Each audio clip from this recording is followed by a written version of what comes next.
Okay, our next presenter is Marianne Jordan. She's a teacher and a content writer in Pronunciation Club. She's been an ELT since 2000 and has taught all levels in Ireland, New Zealand, Europe, and online. She has written 5 into 200-hour English language courses awarded levels 3 and 4 by FETAC, Phonetics for Learners, and English pronunciation and pronunciation consultant and author for Into 3 Kindergarten and 6 times primary for phonics, 6 primary phonics books for plurilingual children in Spain and Latin America for SM Publishers Madrid and Spain. Welcome, Marianne. Hi, can you hear me okay? Yes, I can. Can you please share your screen? Yes, I will.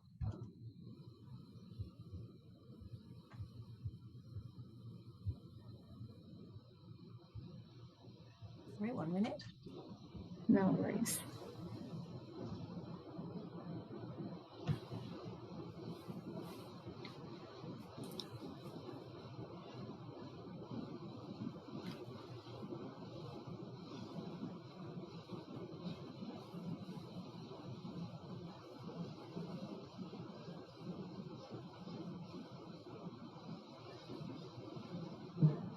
There we go. Can you see that?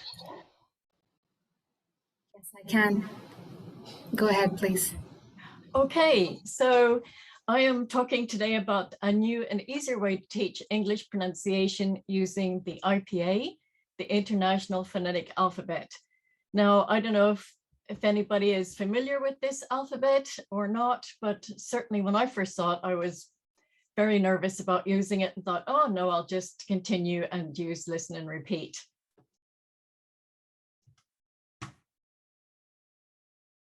So just to let you give a little bit of background for my own pronunciation, I was born in Canada. My father was an airline pilot and he traveled around many countries in the world.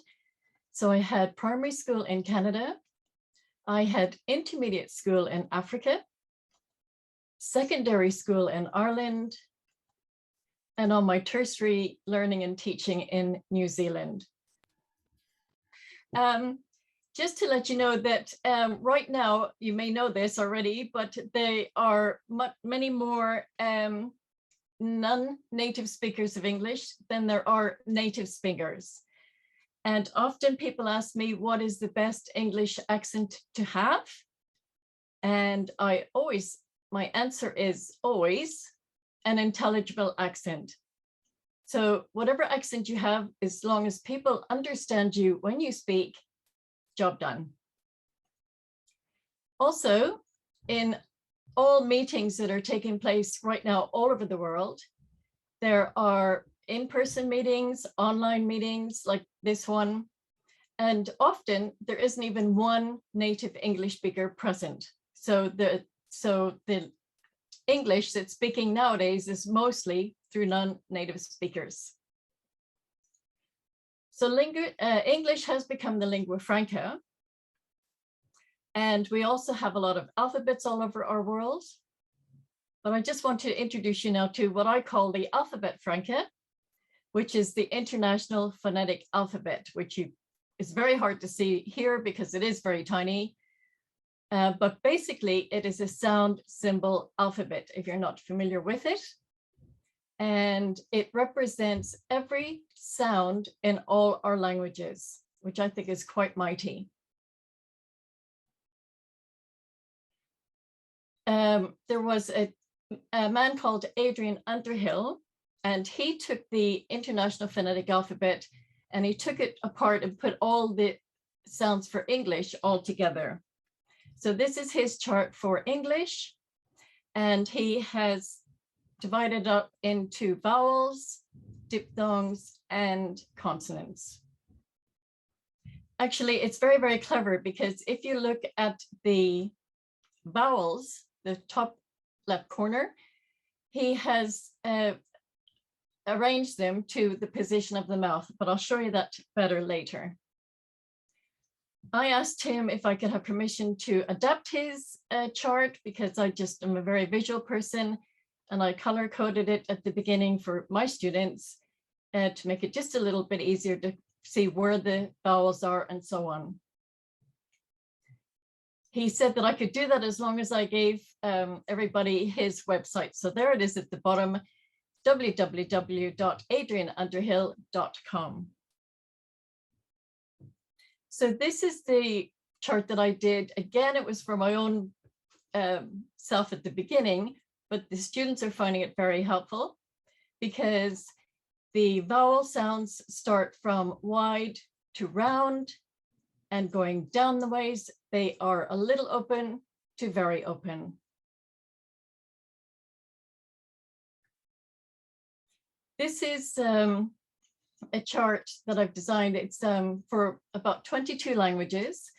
And if you select your language, you'll see that I've just used Arabic here. And you can see how many sounds automatically that could be a problem for you when you're learning English.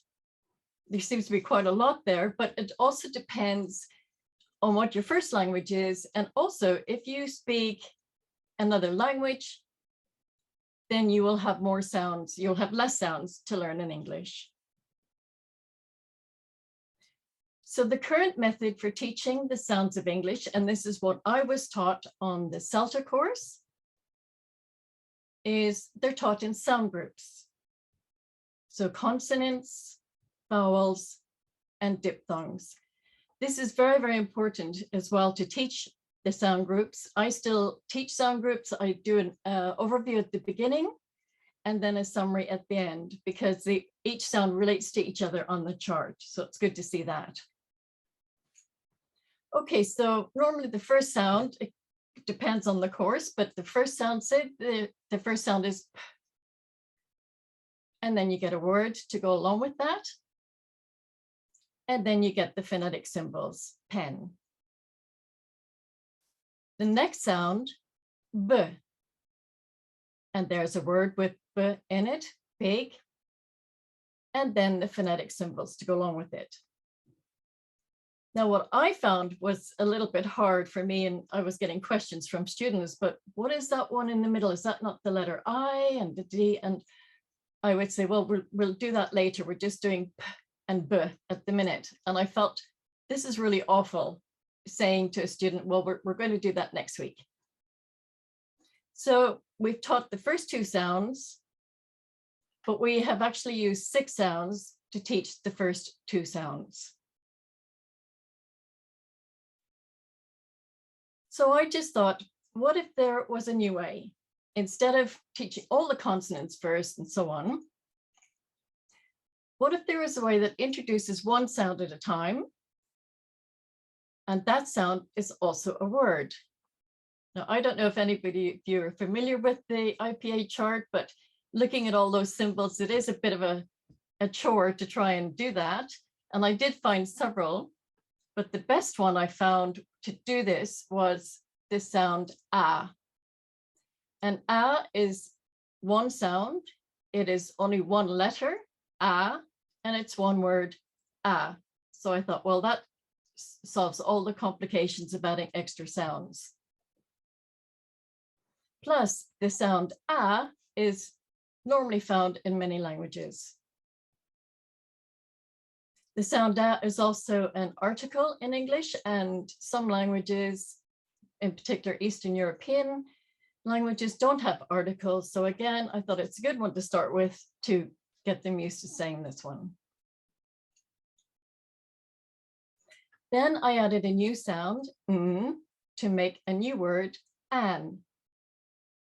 Add a new sound, de, to make a new word, and.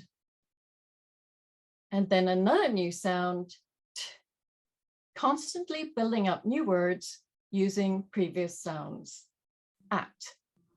Sorry to disturb you, Marianne. I think because we can't really see your screen in full screen, so we're not sure what you're talking about.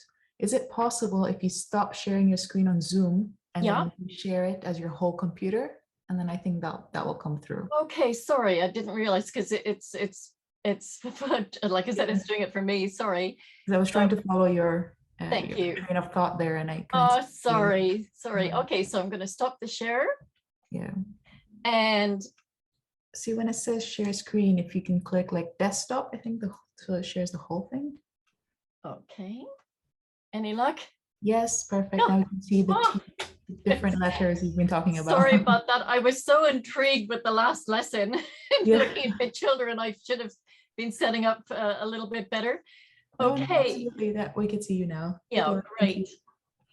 Okay, so you'll see this again now shortly. Do you want me to just go back a little bit?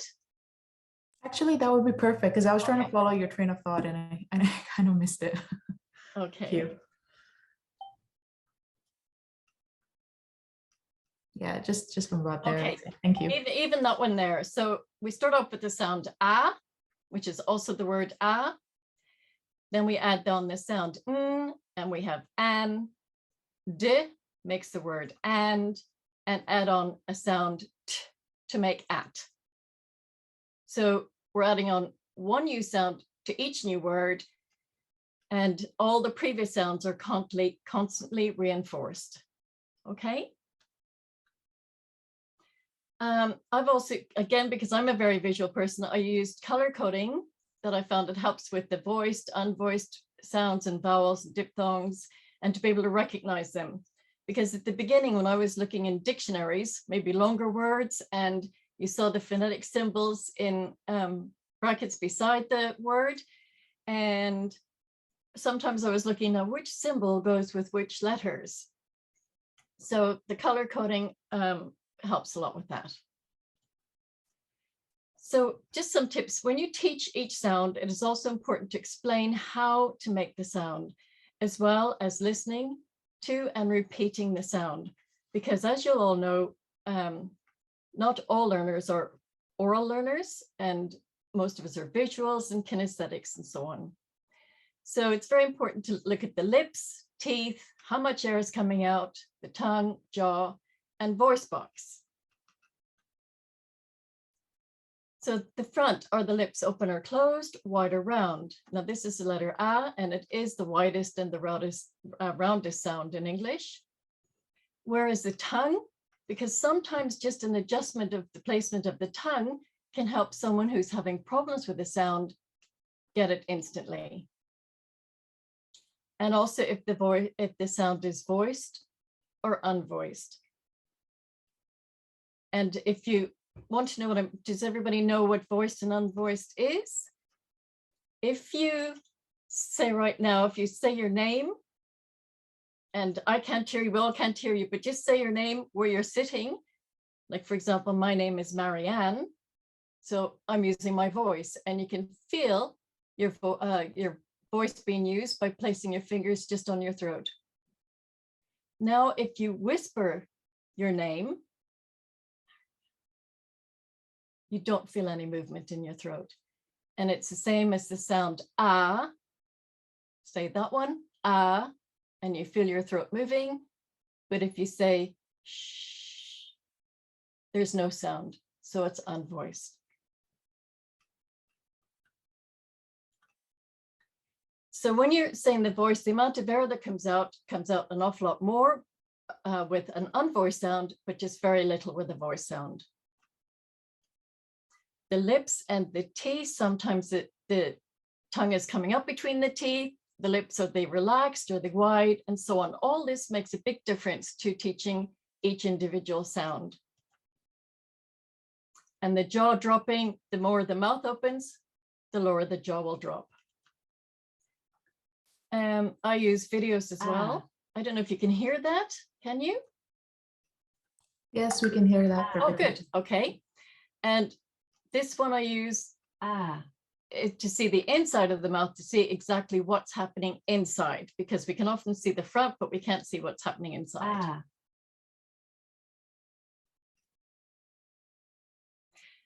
Comparing sound lessons, this is important too, because sometimes sounds that can be similar can be confused. But I use this chart again to show them where the sounds are on the chart, like that's ah and that's eh. So they're in the first column, so they're very wide sounds, and one is more open than the other one. Minimal pairs are very good, again, to help with the sounds that could be confusing. And they can hit these words here for the sound eh is the word end. And they can push these little buttons here and hear each sound individually. Eh, d. And the same with and. A, d. So the current method, and this is what I was taught on CELTA, and maybe some of you recognize this. Sometimes the words are a little bit different, but the idea is the same. So they have 10 sounds. Each sound has got a word to help you to remember the sound. And then the word is written in phonetic symbols.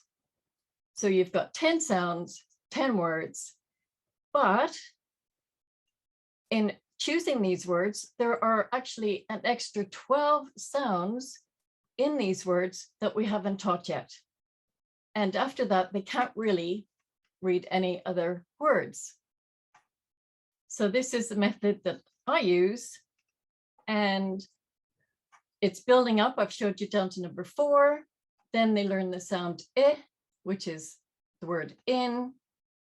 And again, they've learned the n sound already. B, bin, p, pin. These are minimal pairs automatically. G, gap, k, cap. Minimal pairs again. And another vowel, e, egg.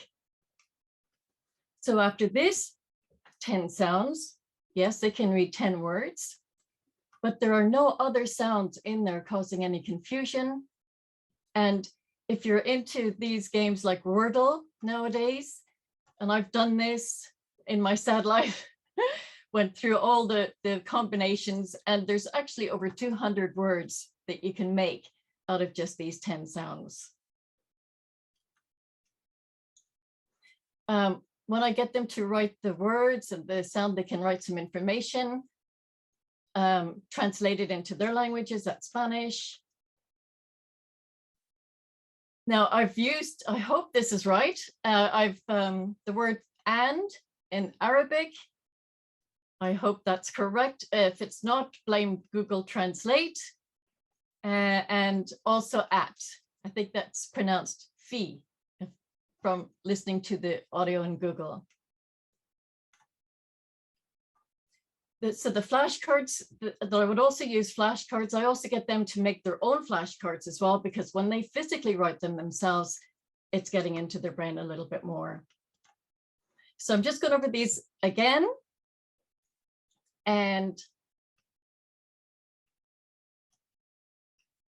B for bin, pin, gap, cap,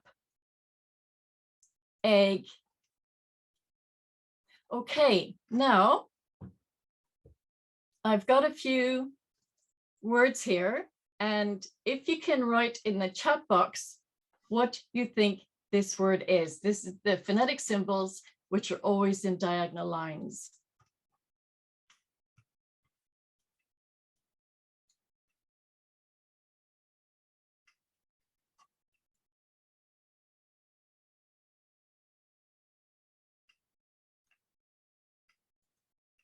Okay, dent, as in the dent in a car. Try and read this one.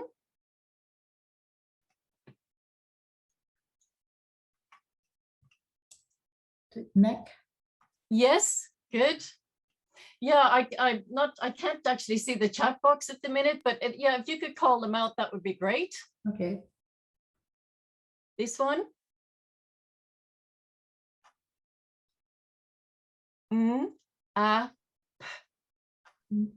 Nap, someone called it there. Yes, nap, great. Nap. After the last lesson and having, you need a brain break. Something like that. After my class, I definitely need a nap. And this one. Waiting for some responses. Deck. Deck. There we go. Yeah. These were very common in New Zealand. Like everybody just had one of these outside their houses for sitting out in the sun. This one. App. App. App. Mhm. Yes, app. And note too that when we have double consonants in English, it's only just one sound. Right. Interesting. Okay.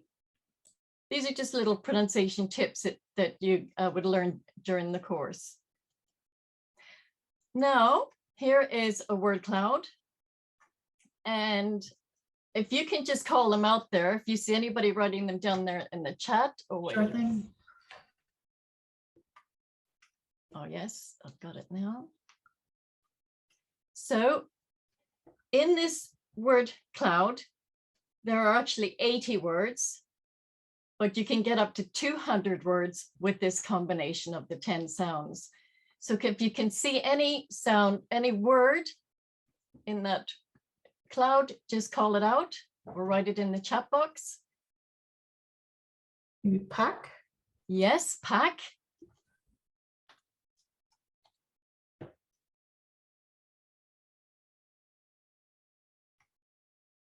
Oh, got someone says deck. Yes, that's okay. It's in there. Yep. Good. App as well. Another app. Yep.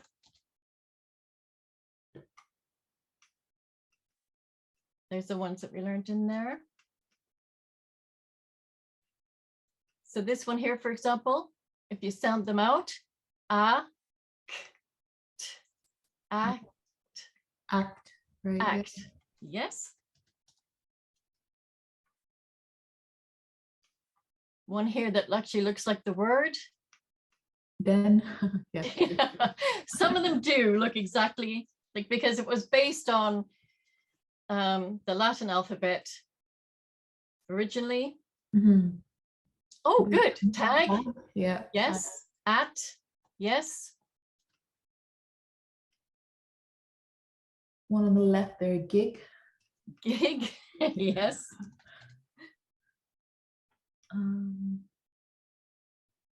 This got one tap, here. Nina. Oh, sorry. Tap Yeah, tag. Yes. and tag. Yeah. That could be tag on a garment, or there's a little kids game called tag. Yeah. Got tap as well. I don't see it, but I'm not sure where that is. Yeah, that would be there. But you see how out of just 10 sounds that you can get many, many more words than the 10 sounds that are normally given to us in a CELTA course or teacher training. And I just think that this makes it an awful lot more motivating for students when they think that they can learn an awful lot more words out of 10 sounds. And if you had more time and other types of games and flashcards, they would get quite a few of them there, but up to 200 words you can get out of those 10 sounds. And it's because that there are vowels in there as well as consonants, which you can't do with teaching consonants only to start with. Did anybody see any other ones that you want to write now before we move on? There's another one that looks like itself. Bed. Yeah. Someone earlier, egg. That one is Yes, also like egg is itself. there. Very good. Oh, someone says pin. Pin. Yes, here we go. Now we're getting there. Bed. Eight. Sorry. 8. 8. Oh, ATE. no. Not the number 8. Oh, that is at. That's at. So just AT. Yeah. So this is the thing. If an E on the end of a word like 8, then can you hear the difference between at, 8? Yeah. Yeah. So it's a different sound. But a very, very good point, because the letter A has, anybody know how many different sounds the letter A has? Actually, up to 9. Wow. Okay. I know. So I think I'm very grateful that English was my first language, because I don't know how anybody learns this language. I really don't. Amazing. So fair play to all you people that have learned it and learned it very well. I have to say. Tip, take is another one. it must be tack. Because again, take, a, tack, a. Can you hear the difference? Oh yeah, tack, yes, even TAC.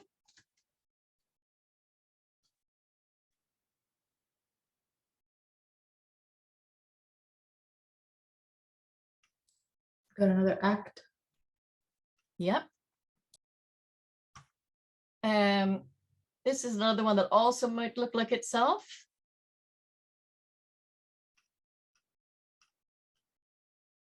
No. Dig? Is that Dig. Yeah, exactly. Do you play Wordle? That thing that's been going all through social media at the minute? No, what's it about? Yeah, haven't heard of it. Well, it's just like this, where you have 5 squares and you have to guess what the word is. Ah, yes, okay. It's quite similar. Okay, now I'm just going to move on. So just to show you that games and activities that you can use with just 10 sounds, whereas reading the word, which is more or less what we have been doing, miming the word, which is very, very good for showing the sounds, showing how the sounds that are in the word and how to make them. Whispers is very hard, because I think there's a game called Chinese Whispers, and one person starts in a row and whispers a word, and then at the end, see if the last person is saying the same word, and it can get quite mixed up. Melting Snowman. This is a game where you can try and guess what a word is. So what you do is you shout out the sounds like b, or d, or n. Have you played this before? Have you seen this one? I've done it with a group of teachers one time, and the noise that was coming out of the room, and people were going past and were saying, you know, what's going on in that room? But the idea is, if they say b and they don't, and it's not right, it's not one of the sounds in the word, then the snowman loses his hat or something else. So say here's a sound a, yes, that's in. So the snowman is still safe, and we've got one sound for this word. So would you like to call out another sound there? Any one of those sounds, even the letter. Ka? Which one? Ka? K? The letter K? No. Ooh. So he's lost an arm. I've just jumped, it went twice there. So the letter T. So the answer is ant. Ant. But you see that one there, and it really, really gets them very, it really gets them to try, they're all calling out the sounds, and it can be quite a crazy lesson, but it is very, very fun. It's a lot of fun. And there he is at the very end, totally melted, if they get it all wrong. Nicer version of Hangman. You know, actually, that's exactly what I used to play. And then all of a sudden I heard that that's not, Yeah. it's not safe, it's not a PC word, and so on. Mm-hmm. And I used to use it loads, and it was great. It really got noise going in the classroom. They were all into it. And I thought, so what am I going to do now? So I just invented the melting snowman, and that did the same job. That's fantastic. Yeah. So there's loads of other ones that you can use to play pronunciation games. And you can also look at any of the games that you have already and see if you can adapt them to pronunciation games. And I would strongly recommend flashcards to use with pronunciation. And you can also, there's loads and loads of flashcard games that you can also use to help people to learn the sounds of English, or the sounds of any language, really. So I just want to leave you with this little final message here. So we're talking about accents and pronunciation, and which is the best accent to have? Is it American English or British English, whatever? But no matter who you are, whatever your first language is, could come through into English. And as long as it's intelligible, that is fine, because your accent is your culture and it is who you are. Like example, my accent is made up of different countries where my father was flying to at the time. So it's a little mixture, but people can understand me, so job done.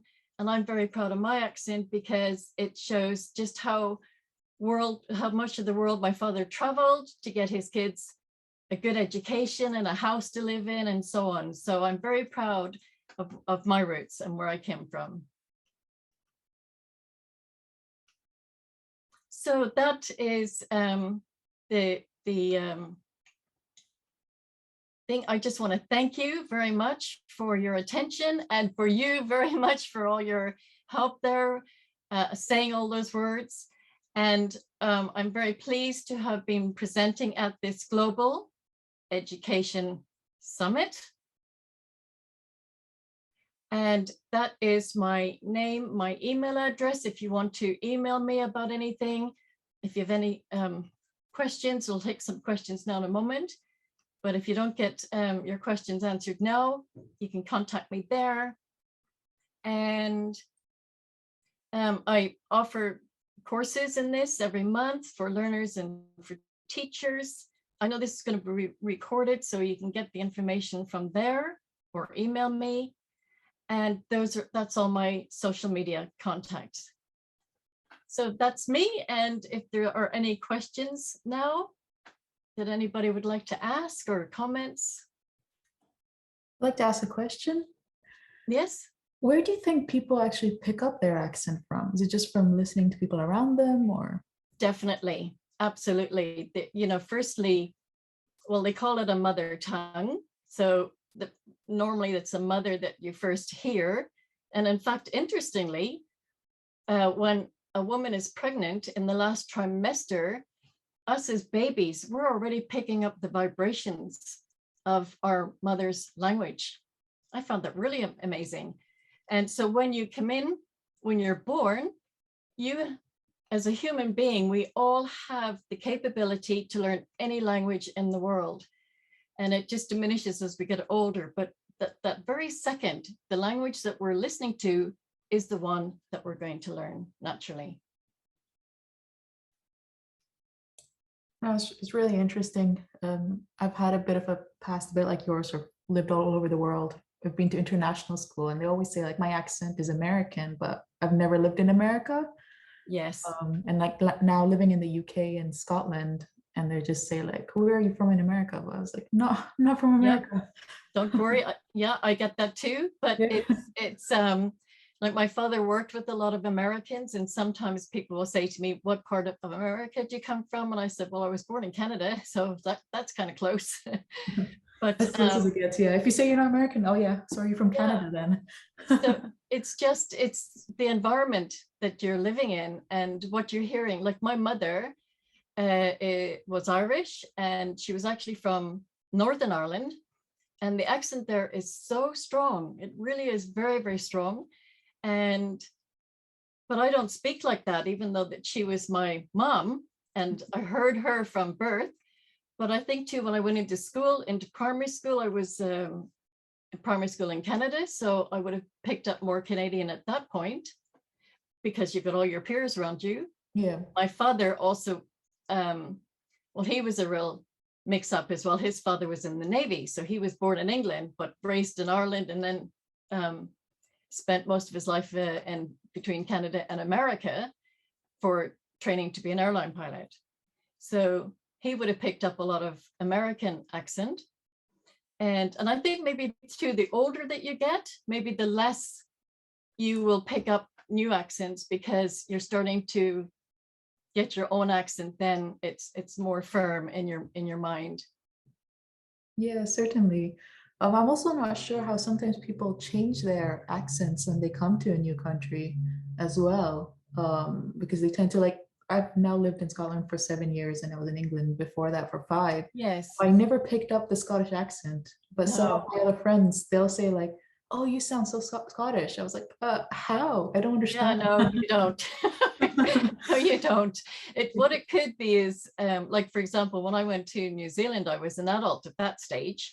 And what happened was I never really picked up the accent except for the word yes. Now, New Zealand vowels are very short.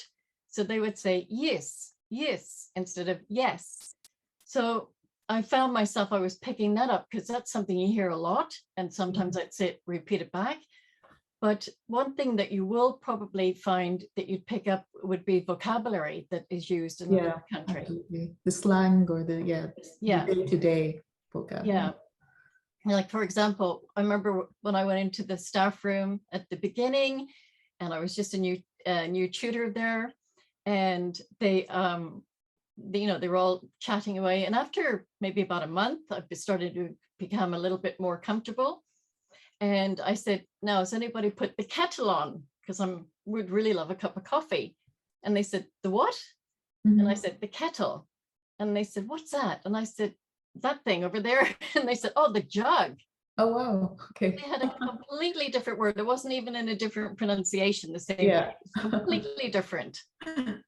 And a word that I picked up in Ireland, now I've learned this now since, is there's a word in Ireland and it's called crack. And it's C-R-A-I-C, very colloquial. And it just means somebody might come into a room and they'd say, any crack.